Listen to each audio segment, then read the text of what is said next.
Bom dia, eu sou Carlos Cabral e essa é a edição 998 de 30 de abril de 2026 do Cyber Morning Call, o podcast de cibersegurança da Tempest com oferecimento do Google Security. O cPanel, a plataforma de gerenciamento de hospedagem web mais amplamente usada no mundo, que sustenta mais de 70 milhões de domínios na internet, foi afetado por uma vulnerabilidade crítica de autenticação catalogada como CVE 2026-41940 e com CVSS 9.8. A falha consiste em uma injeção de CRLF, um tipo de manipulação de dados que insere quebras de linha ocultas em registros do sistema, nesse caso, no mecanismo de carregamento e salvamento de sessões do cPanel. Na prática, um atacante remoto sem nenhuma credencial consegue contornar todo o processo de autenticação e obter acesso administrativo completo ao servidor. A gravidade do acesso ao componente WHM do cPanel é máxima. Com ele, o invasor pode ler todas as contas de clientes hospedados, modificar arquivos e bancos de dados, criar contas de backdoor, instalar malware e pivotar para redes internas dos clientes. O problema afeta todas as versões suportadas do cPanel. Segundo a empresa NonHost, a vulnerabilidade já estava sendo explorada como Zero Day desde pelo menos 23 de fevereiro desse ano, mas só chegou ao conhecimento público no dia 28 de abril. Grandes provedores de hospedagem chegaram a bloquear temporariamente o acesso às portas do cPanel enquanto aguardavam o patch. A correção foi lançada em regime de emergência e já está disponível. Se você administra servidores com cPanel, aplique a atualização imediatamente e audite seus logs de autenticação buscando acessos suspeitos ocorridos desde fevereiro. E pesquisadores da Theory divulgaram ontem uma vulnerabilidade crítica no kernel do Linux batizada de copyfail e catalogada como CVE 2026-31431, que permite a qualquer usuário local sem privilégios obter acesso root de forma completamente determinística em praticamente todas as distribuições Linux lançadas desde 2017. O problema está num componente criptográfico do kernel chamado ENCESN, que é usado pelo protocolo IPsec para o suporte a números de sequência estendidos.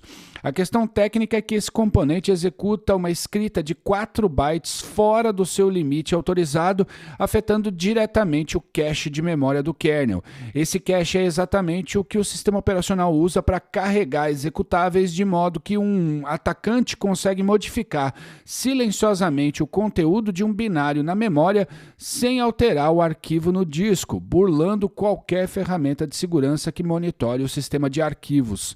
A prova de conceito da falha é um script Python de 732 bytes que funciona de forma idêntica no Ubuntu, Red Hat Enterprise Linux, Amazon Linux e SUSE. Vale destacar ainda que o copyfail também funciona como um elemento de escape do container, ou seja, ele pode romper o isolamento de ambientes containerizados como Docker e Kubernetes. A falha existe no kernel desde 2017 como consequência da confluência de 3 mudanças de código independentes que ninguém conectou por quase uma década. A correção do kernel está disponível e as distribuições Linux estão publicando seus pacotes atualizados. Atualize seu kernel quanto antes e, se não for possível atualizar imediatamente, a mitigação temporária é desabilitar o modo AL-GIF_AEAD do kernel, o que não afeta a grande maioria dos sistemas. E 4 pacotes NPM oficiais do ecossistema de desenvolvimento da SAP foram comprometidos em uma operação de supply chain que foi batizada de Mini Shai-Hulud.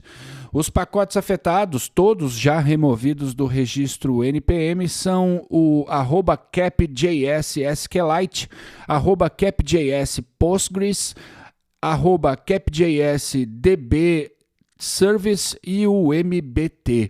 Esses pacotes são usados no modelo de programação de aplicativos em nuvem da SAP, o SAP Cloud Application Programming Model, amplamente adotado em ambientes corporativos.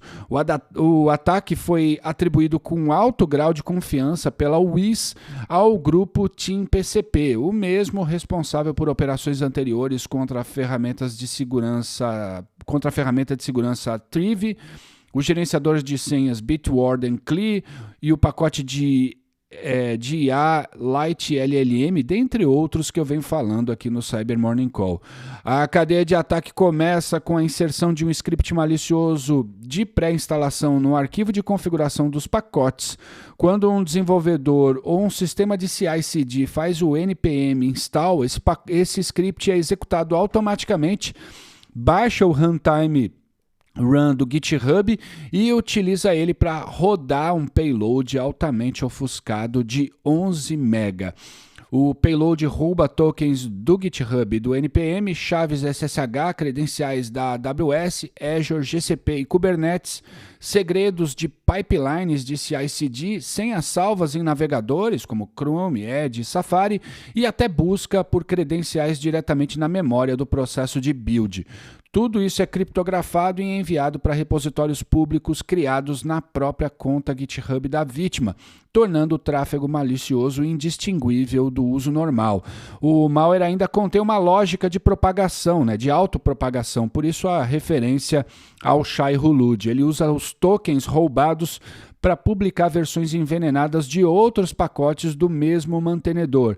Se você utiliza o SAPCAP e instalou esses pacotes após as 9h55 UTC do dia 29 de abril, assuma que seus sistemas foram comprometidos, rotacione todas as credenciais e segredos, audite a atividade do GitHub e revise os commits recentes em busca dos indicadores disponíveis no link que está aqui na descrição. Por fim, a Reversing Labs publicou uma análise detalhada sobre outra campanha de supply chain atribuída com média confiança ao ator norte-coreano Famous Kolima, também conhecido como APT-37. A operação, chamada de Prompt Mink, está ativa desde setembro do ano passado e mirou desenvolvedores do ecossistema de criptoativos.